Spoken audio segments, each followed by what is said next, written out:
आणि सोयरिकी न होण्याचं कारण सगळ्यात जास्त महाराष्ट्रामध्ये ते पाप जर कोणाकडे जात असेल तर इथं बसणाऱ्या माझ्या सगळ्या लाडक्या बहिणी माया हो कठीण ताळा झाला.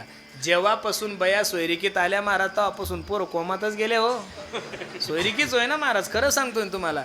इथं बसणाऱ्या मायांना माझा प्रश्न आहे, माया हो 2 एकर जमीन आहे तुमच्याकडे. किती एकर जमीन आहे बोलत चला, किती? 2. मग 2 एकर जमीन म्हणल्यानंतर कमीत कमी जावाई किती एकरावाला पाहायला पाहिजेत तुम्ही? तुमच्याकडे 2 आहे म्हणल्यानंतर व्यवहारानुसार 4 एकरावाला.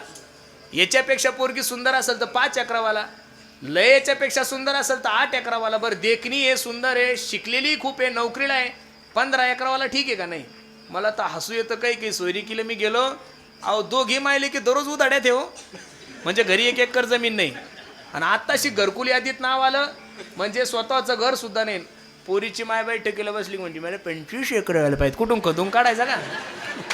कुठून काढायचा कुठून आम्ही एवढा खंदून? बरं पोरगी 1 पट वेडी, पोरीची माय 1.5 पट वेडी. पोरगीची माय बैठकीत सांगते माझी पोरगी शेतात जाणार. अहो तुमच्या या बावळेपणामुळे पोरं कोमात गेले ना, पोरायचे चेहरे पाना साहेब असे फुलफुलीत झाले.